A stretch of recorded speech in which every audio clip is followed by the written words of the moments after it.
Hey, it's Munch here. We're going to be checking out Cortex bots in greater detail today. We're going to be going through both T1 and T2, how to use them, little tips and tricks about them, so that you can become even more proficient on the battlefield. Let's get into it. We're going to just be starting with the basics, going through the construction units, how to use them, res bots as well, and then a little bit of anti-air and just some of the basics of the very beginning bots that you can find for Cortex. We're starting out with the Constructor here. The T1 Constructor is a decent unit just to get your production started. It is able to build construction turrets, which is very valuable, and it's one of the only units that can build the construction turret. Your commander cannot build a construction turret, unfortunately.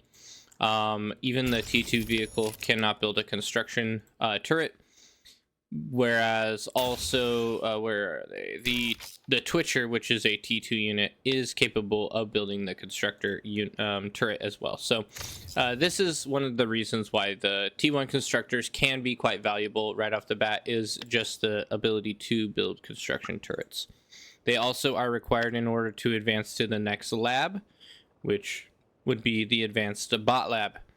You don't want to do this immediately in your games. You want to make sure that you have a decent amount of income before you start this project, because it's quite expensive. You can see 2,900 metal and 1,600 energy, so quite a hefty price.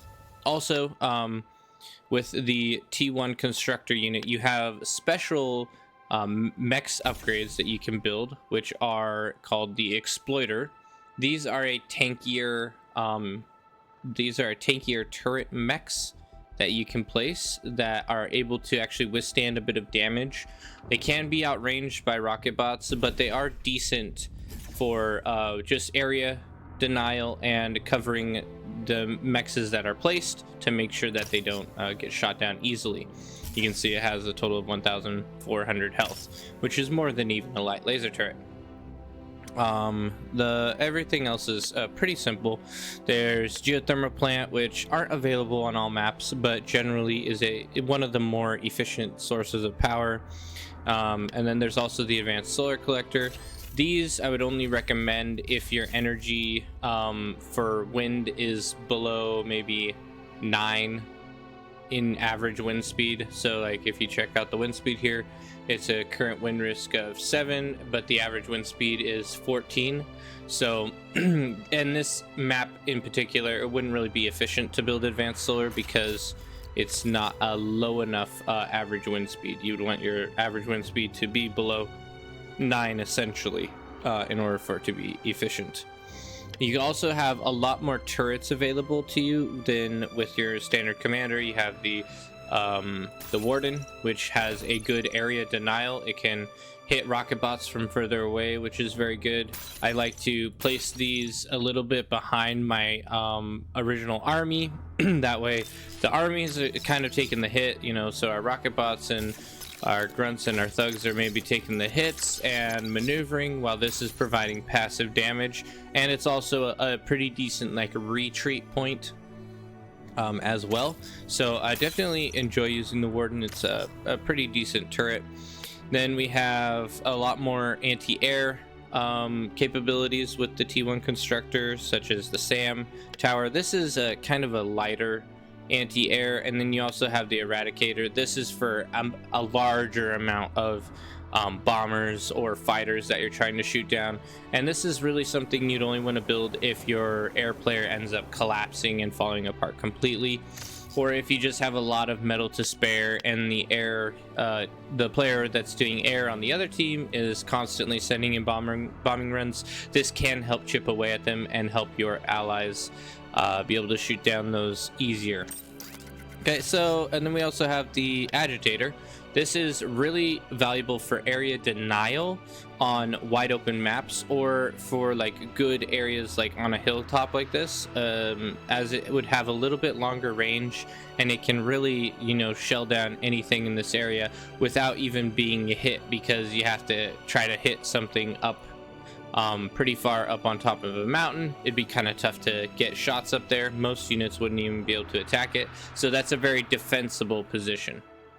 But for area denial, it can be good. You just have to be careful because it does cost a lot of metal. You can see 1,300 metal in a unit or a turret that is essentially stationary and not going to provide any forward progress. So you have to calculate in your mind, is it going to be worth having the area denial, or is it better to have units that are able to move up and cause damage to my opponent? And it's kind of got a little bit of a trade-off there. You also have the Dragon's Maw, which is, this isn't necessarily designed to be a turret guide, but well, why not talk about it, right?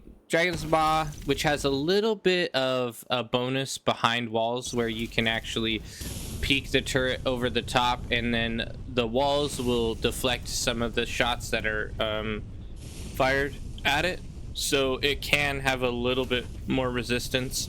Unfortunately, though, this turret was debuffed a little while ago, so it's not quite as powerful as it used to be because the walls do not block quite as well as they used to. Alrighty, now moving on to the actual units, which is why we are here, more than likely. How to use all of these different units. The Thug is just your general combat unit. It has a decent health pool, 1,100 health, damage per second of 60. And it's, okay in its speed. It's obviously not the fastest. Then you have the Grunt, which is a raiding bot and is extremely cheap at only 36 metal. Yeah, 36 metal.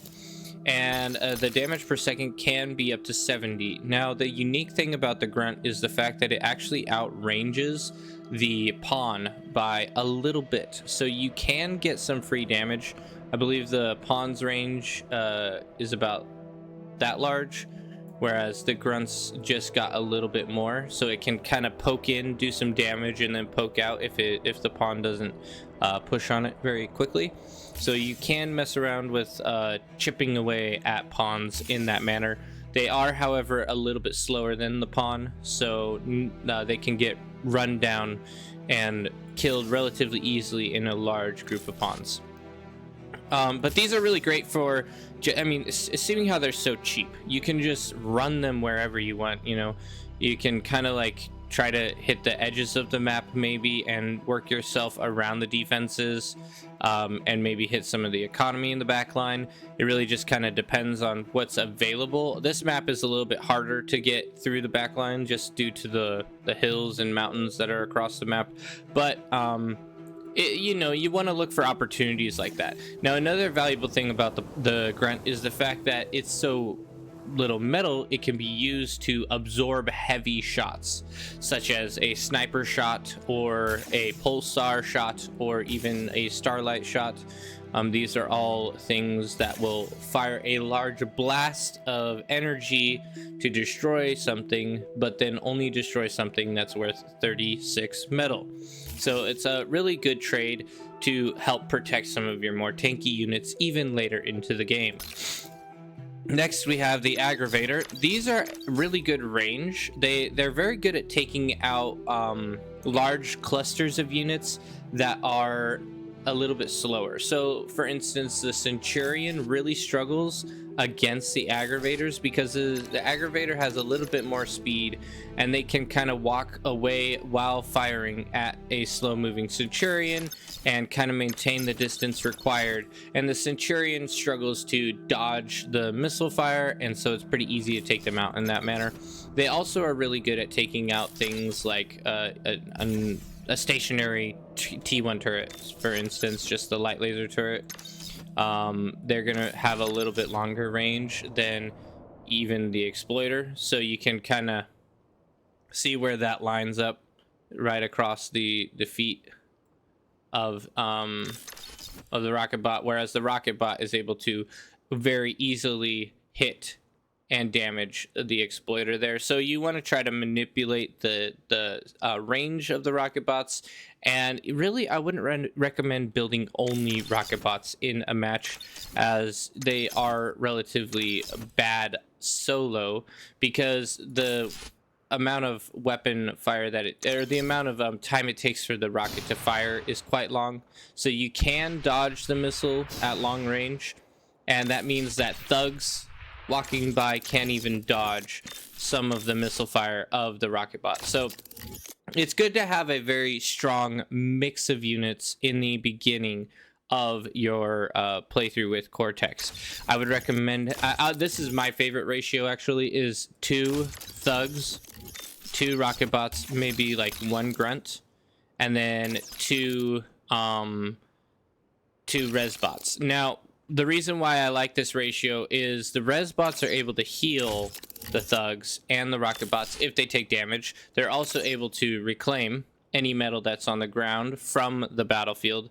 They're also, if for some reason you get a large win and you get control of a lot of the metal, they can also do a large area resurrection of units. So having a decent amount of res bots is very important. So basically what I'd do is I would grab 2 thugs, 2 rocket bots, and then 2 grave robbers, 1 grunt, and then set this factory on repeat, and it will cycle through those consistently throughout the match until I end up getting to T2. So that's my favorite way of using Cortex bots. And the rocket bots are great for the range aspect. The thugs are great for taking hits and providing good DPS, and you know, being kind of a shield for my longer range units. And then the grunts are good to have just in case there's a way for me to sneak in through the back line and maybe get to somewhere quickly to do a little bit of harassment or damage, or even distract fire from different types of weapon fire. So those are all the basics that you want to know with T1 bots. And then obviously we have the Thrasher. I wouldn't really build this frequently unless you get a lot of harassment from gunships early on, or even the shuriken. If you have shuriken that are constantly stunning your units, I would definitely recommend building a Thrasher to be able to shut them down, kill the shuriken, and then you're able to move forward and progress on the opponent without being stunned and taking really bad trades at that point. So very valuable to have this in niche situations. Another important thing about the grave robber is you may not need him as much early on. It kind of just depends on how the battle's going, but when it gets late game, the grave robber becomes essential for victory. The grave robber is relatively cheap, 130 metal, and has the ability to collect thousands and thousands of metal if left alone without being attacked. It is very weak at only 200 HP, but if he is able to find, say, like a behemoth corpse on the battlefield and just sits there and collects all of that metal, your stockpile is going to skyrocket because of its insane build power, which is at 200. That's essentially a construction turret worth of build power sucking up metal. So later on in the game, if you don't have a T1 bot factory, build one, because you can use these grave robbers to massively explode your economy from the corpses on the battlefield. Alrighty, let's move on to T2. T2, I'm not going to get into every aspect of the buildings. We're going to give you basic scaling with T2, and kind of the first thing you want to do when you get your T2 building up, and that would be to crank out one of your advanced constructors, unless it's an emergency situation. If you have opponents at your doorstep and they are pushing towards you and you have, say, no army, you're going to want to build probably some Fiends. Those will help get defense out immediately. You might also want to build a Sumo. Those are very close range, but have the ability to, you know, shut down any pushing aggression, and especially T1, they're very good at taking out T1 usually. So think about doing that. But that's only if you are under very high pressure. If you are not under very high pressure, you have a solid front line here. You're very confident you'll be able to hold. I would actually try to get your constructor out and I would also recommend getting a couple T1 constructors out, maybe like 4 or 5 of them, and just have build power following your constructor around, and upgrade your mechs across the map. these mechs produce 4 times as much metal as a standard mechs, which will instantly jumpstart your economy. Now keep in mind, these do cost a decent amount of energy to run. Seeming how I'm in infinite resource mode, it doesn't really tell me how much right off the bat here. I think it's something like 10 energy per metal extractor to run these, and so they do take a chunk of energy, and so you're also going to want one of these constructors to scale your wind power while doing this, you know. Keep your wind power somewhat consistent and scaling. But the second you can get these up, the better your economy will be, especially on the metal side of things. And usually by the time you get 3 or 4 of these metal extractors up, you should be able to get a couple more constructors out and get these guys working on consistent, you know, scaling. So like getting a fusion up, getting a advanced fusion up, getting some energy conversion. This isn't an eco guide, so I'm not going to spend a ton of time on that, but the fusion reactor will get you consistent power that's able to fund your metal extractors easily, and the advanced fusion is going to give you the power you need to start scaling your energy conversion to the point where you have an infinite amount of resources flooding in. Okay, basic overview. Now there are a couple special things about the T2 constructor. A lot of special things, actually. We'll start with the utility. So there's a plasma deflector. This will stop any enemy plasma weapons from being launched into this area. So it creates a big cone that deflects any plasma weapons that come inside. It will not deflect rocket fire like the Arbiter. This the deflector will not bounce off the rockets. Flame damage, it will not bounce off. Laser damage, it will not bounce off. What else? What other types of damage is there really? I don't know. But things like plasma damage from the Sheldon, it shoots a little plasma ball. It would bounce that off of this shield. So this shield is good for things like a what is it called? The ballistic or ballistic. I don't build these very often, if you can't tell. Anyway, so they're really good at like shutting down long-range plasma artillery so that they don't end up exploding your economy. So that's when I would build one of these, or even maybe on the front line if you have a lot of heavy plasma being launched into your defenses. Maybe one on the front line would be okay, but generally used to defend your economy. Okay, next up we have the Nemesis. This is an anti-intrusion system, or basically it detects any cloaked units inside a certain radius. So it's very good at protecting from spy bots and things of that nature that would try to come in and maybe stun your anti-nukes, or maybe come and try to, well, I think that's the most common thing actually, is just stunning anti-nukes, and then also sometimes maybe stunning your factory so that you can't produce units, things like that, or even maybe stunning energy shields so that a long-range plasma cannon can blast away at your economy. So that's really what this is used for. Then we also have the pinpointer, which is good for getting very accurate radar readings. So those are some of the special buildings that you can build with the T2 constructor that I just wanted to mention. And now we get on to the fun stuff, which is the T2 defenses. We have the Scorpion. This is a pop-up missile turret. Very, very strong. In fact, if you are struggling with your front line after you've recently made the transition to T2, I definitely recommend building the Scorpion. It has a very long range. It outranges most every T1. I think it outranges every single T1 unit that would attack. And it also has a really good DPS of 400 damage per second, which means that if you're coming up against one of those with just rocket bots or thugs, they're just gonna fall apart. One shot, one kill, basically, with the Scorpion. Very valuable unit. Now we have the also Bulwark. These are extremely powerful. They have 4 different weapons on them. And like I said, this isn't necessarily a turret guide, so I'm not going to go into every single specific. I'm just trying to give a rough overview. But every single, they have a very heavy laser weapon. They have a light laser weapon down here, and then they also have a medium laser weapon. So very, very powerful and able to shut down any heavy units. I would recommend building these into the late game a little bit more to help defend against T3 aggression and spam.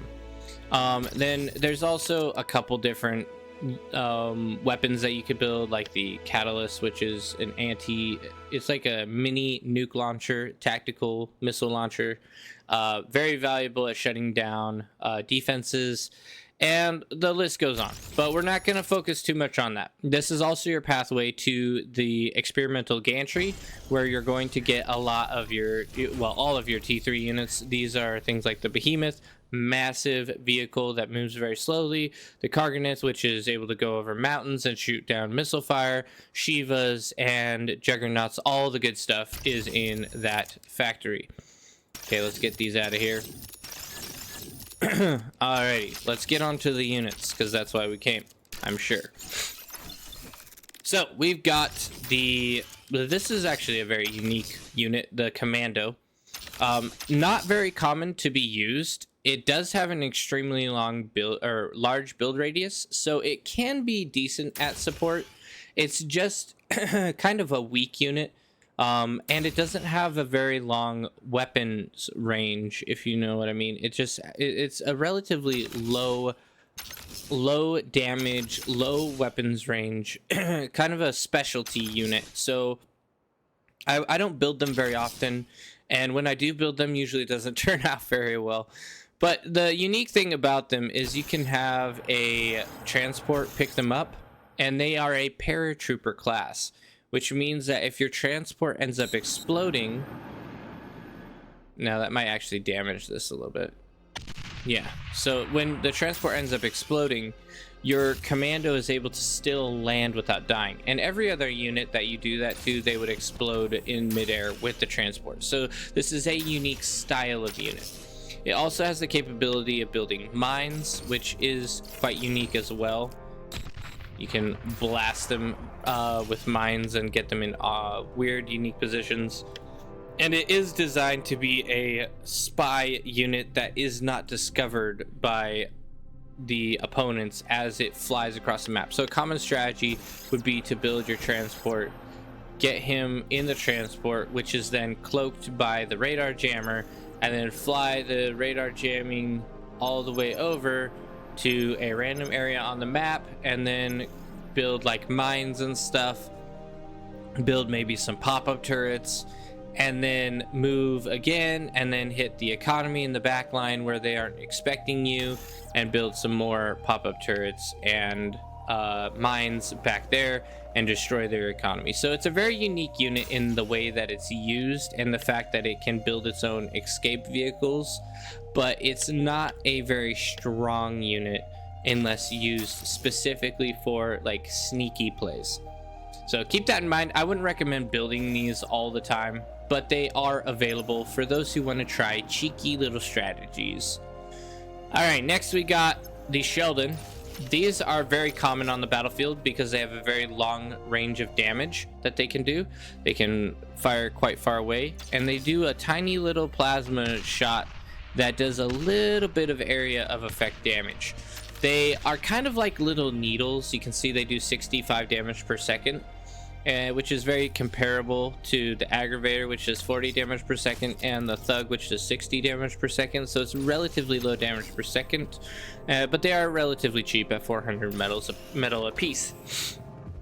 They do, however, get outranged by a lot of the Armada units, so keep that in mind, and that's why you're going to want to make sure that you have radar bot with them and a radar jammer. And generally what you're going to want is some 20 to 30 of these in a big cluster, and slowly push into the enemy and kind of keep maneuvering them forward and backward as the enemy pushes you, to try to maintain consistent damage while also not taking hits yourself.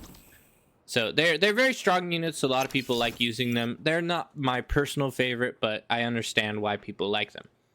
Next we have the Manticor, which is the T2 anti-air unit. I would only build these in emergencies where say you have a bombing run coming over the top of you, and you're like, I need to build something.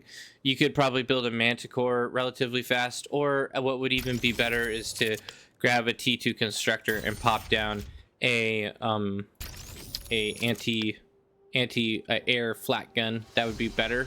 But obviously it kind of depends on if the Constructor's around or if you have time. If in emergency, just pop out a couple Manticores. And it could even be good to throw in a couple in your factory along with most of your mobile units to be able to chip down at gunships and such when you're on the front line attacking. Having a Manticor or two can help dwindle down the air, but they are not a very efficient anti-air unit, to be honest. They're kind of mediocre for the cost. Now we have the Arbiter, which is a very long-range missile. You can see it can target extremely far away and launch a nice little precision attack. It's not super, it doesn't have a super large radius of damage. It's relatively small compared to most other missile units, but it is very good at taking out things like stationary snipers. If, say for instance, we'll give you a scenario. Say for instance you have 10 snipers in this area. What you could do is you could have maybe build a couple Arbiters. So let's get all these guys together, round it up. So we know there's snipers in that area because we saw them fire. We don't even need to know exactly where the snipers are. All you have to do is do a click drag like this, and now you have a very large radius of damage. And the nice thing about the Arbiter is it's a very fast moving unit, and you can blanket an area with the damage, assuming that they're still in that area, and potentially kill some of the snipers with that fire. And the nice thing about this is these outrange snipers by a decent amount, so you're not in a huge risk of being sniped by them. So keep that in mind. They are useful for slower units like snipers, but they're not like your best combat unit. They're good for kind of a passive damage, passive aggression, passive damage. Okay, let's move on to the Fiend. The Fiend is extremely good early. I like to build a couple of these, like maybe 10 of these right as soon as I get my T2 up, to be able to do a hefty punch of aggression on the enemy. They do a total of 240 damage per second, which is extremely good compared to all the other T1 units. 40 damage per second, 70 damage per second, 60 damage per second, compared to 240 damage per second. These are monsters of destruction if they get into a T1 group of units. Absolutely devastating and unmatched compared to any other T1 unit. So that's why I like to build them early. They can give you a great amount of power spiking to destroy your opponents rapidly. They do have a lower amount of health, and that's why I only recommend them early on or into the very late game, where you want something that has a little bit more tankiness than a grunt and potentially can do some decent damage and maybe hit some of the backline and destroy like economy, because they are extremely fast. They have a really decent speed compared to almost everything else. They can't be outrun by much. So that is one of the good factors about them. Another thing that's interesting about them is the fact that they can self-destruct. And when they self-destruct, they explode larger than when they die normally. And that is the case with a lot of units. Self-destructing them is pretty valuable in the fact that it does a pretty decent explosion radius. But the Fiends are even more so. You can see they have that large fusion backpack, which gives them the ability to turn fusion power into flames. And that's what creates such the explosive damage of the Fiend, which is why it's good to single them out and use them as an explosive bomb on occasion when you're in a large cluster of units. Now, one thing you want to avoid is having them all streaming out and you're telling them to go places and they're all separated, and this Fiend ends up being in a group that you want to kill, right? Whereas all the other Fiends are further back. So you're running through, and so you want to kill something here, and you self-destruct it, and you blow up all of your fiends. That's a risk. You want to try to avoid that as much as possible. Make sure that you only select the fiend you want to explode, otherwise you'll explode your entire chain. And I'm sure most Beyond All Reason players have had this happen, where they explode a line of fiends all the way back to their base, and maybe even blow up their own build power. So definitely try to avoid that, and be sure to select only one if you're going to be exploding fiends. Now, we have the Termite. These are kind of controversial. A lot of people don't really like the Termite for the fact that they are a little bit slower, you can see, and they are decently expensive at 600 metal a piece. The one thing that is nice about the Termite is they are going to do a decent amount of damage at close range. So I find that they are actually a little bit better than the Recluse at very close range. So on hilltops like this, they're going to beat a Recluse one-on-one easily. They'd probably beat a Recluse two-on-one. And that's because at the very peak point of damage, this thing is doing 331 damage per second every time the Recluse is right next to it. So by having these against Recluses, you got to be careful because the Recluse can outrange, but these will definitely beat them one-on-one, metal for metal. So I like to use these as kind of a surprise attack, especially after going T2 and getting a little bit of economy built up. I like to use them as a surprise attack for, say I'm locked down here, say there's a bunch of turrets right here that are all keeping my T1 units further back, and I can't really push in onto these because there's a bunch of turrets here. I'll build up a force of maybe like 10 to 15 termites, and we'll just be chilling behind this hill where no one can see us.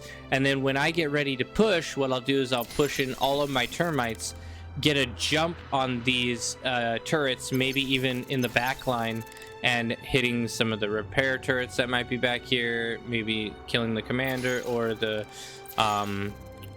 radar or radar jamming, and also doing a decent hit on the actual turrets themselves. And then from there I can also push in my actual army and then even get some surround damage bonus. It's really good for kind of choking a defensive section that is near hilltops. So that's what I like to use them for, especially on Glitter's counter canyon or canyon. They're both going to be decent for that type of thing, breaking into or out of the canyon. Next we have the Sumo. The Sumo, honestly, kind of an underused unit, but you have to be careful with when you use them. Like I said earlier towards the beginning, they are very valuable T2 units right after your factory's up. They only cost 400 or 500 metal a piece, and when you have a decent amount of these upgraded, that's not going to be that much metal. You should be able to afford that relatively easily.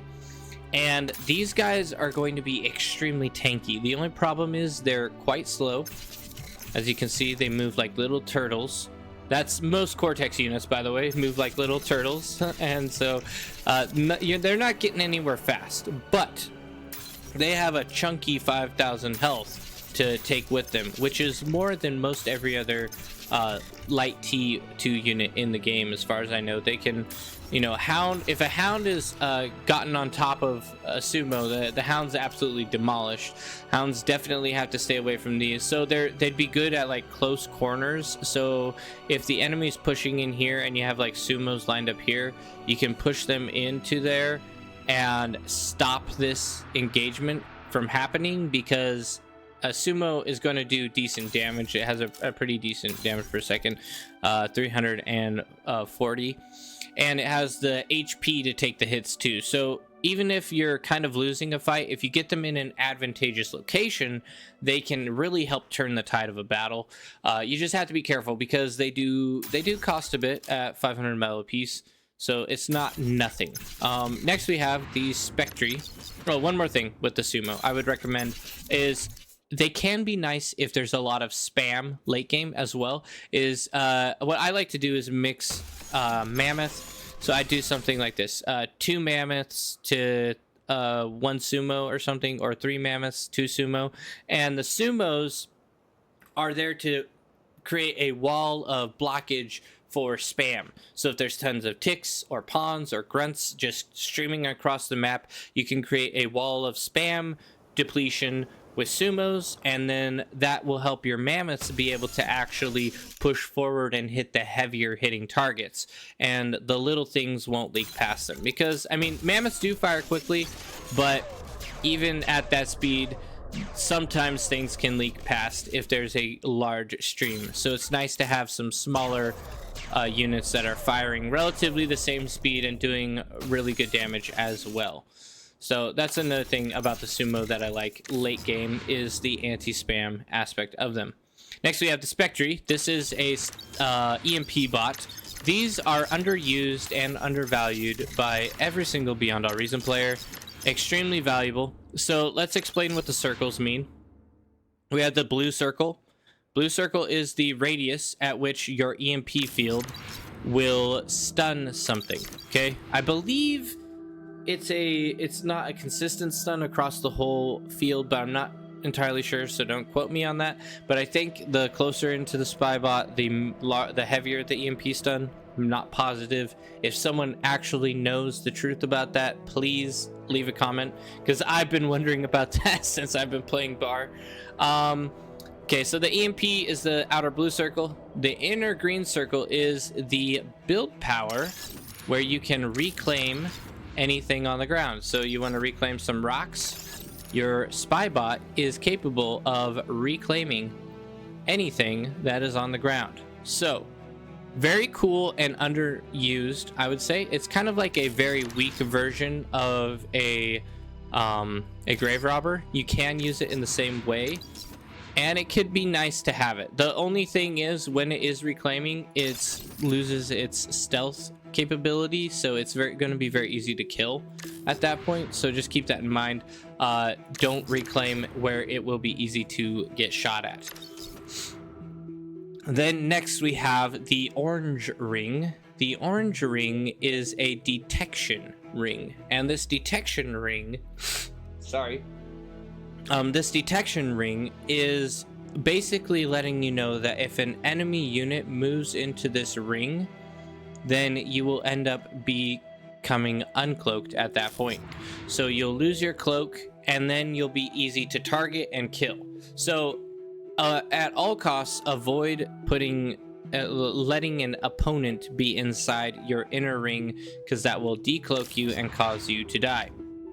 So the valuable thing about the EMP Spectre is the fact that you can just self-destruct it and EMP something for a full 20 seconds, which is insanely strong. You can even EMP Razorbacks, Shivas, Karganath. You can EMP a lot of T3 units, and that can help you gain a significant advantage even in a losing battle. Next we have the Twitcher, which is a very powerful unit. Everyone loves the Twitcher. You can do a great deal of damage by giving all of your allies the Twitcher if they don't have a T3 bay up. The Twitcher is capable of building Fiends, which means you can create a Fiend spam without having a T2 building. And this is valuable because of how fast that Fiends end up moving. You can create a massive army of Fiends where you don't even have necessarily the T2 economy, but you have the T2 firepower. And so it's just one unit that's able to create a massive defense and able to destroy all of your opponents. And so I recommend, if you haven't tried this, I think Brightworks has mentioned this in the past as well. If you haven't tried this though, give your allies a Twitcher early on in the game. Even if you're like the eco player, give your ally a Twitcher and they will be able to build a bunch of Fiends and be able to push the opponent with a T2 army that is completely unexpected and wipe the floor and gain a significant metal advantage. So very powerful unit in that regards. It also has a decent amount of build power at, let me see, 125, which isn't bad, and it also is capable of building con turrets, which are extremely valuable as the game progresses, being able to spend all of that juicy metal and energy efficiently. So very cool there as well. Next we have the Mammoth. This is probably one of my favorite units in all of Beyond All Reason. It is a slow little turtle and it leaves these cute little footprints behind it, but it is a tanky mass of destruction when it gets to the front line. It may take a while for it to get there, but when it gets there, you are going to be in trouble if you are against me. One issue with the Mammoth is it doesn't have the same line of sight as it does range of attack, so I generally recommend spamming out a decent amount of grunts or something, grunts or some type of spam, so that you're able to maximize the line of sight, so that it's able to fire the longest distance possible, because then you can have the spam pushing in and giving the vision that's required for the Mammoth to really hit. Now the unique thing about the Mammoth is it actually has a decent amount of damage at the longest range. It does 100 damage per second at the very longest range, and as it gets closer it does even more, so it can go up to 500 damage per second at the very closest range. So laser weapons have that drop off depending on how far away the unit is from the laser weapon that's being fired. It also has 15,000 HP, which is very, very close to almost all T3 units. I'll give you an example.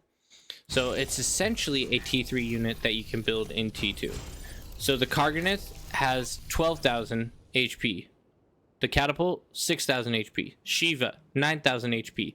Demon, 18,000 HP. So the Demon slightly is more HP than the Mammoth. So you can create a unit that has about as much HP as a T3 unit and a very decent amount of damage per second, and that's only from T2. So that's why I really love the Mammoth. It's like a superpower if you have the patience to use them as they waddle their way across the battlefield. So keep that in mind. We also have the Scuttle. I do want to give a special mention. I know I'm not mentioning every single unit in the T2 bot lab, but the Scuttle is unique in the fact that if there is no radar signature, they do give off a radar signature, but if there is no radar, you can walk up to a group of units and self-destruct this, and it does a very large explosion. You can see that, a very massive explosion. So special mention to the Scuttle, very cool. Just make sure you cloak it. It is also a amphibious unit, so you can hit boats and naval bases with the Scuttle. It's actually designed for that. Very, very valuable unit. Definitely recommend messing around with it. It's not necessarily going to be efficient if they have a lot of radar around, but it is there for those who want to give it a shot. Anyway guys, that's where we're going to end this video. It was a relatively long video. I hope you guys enjoyed it. If you did, be sure to subscribe. We're very close to 1,000 subscribers, and as always, I will see you guys on the battlefield.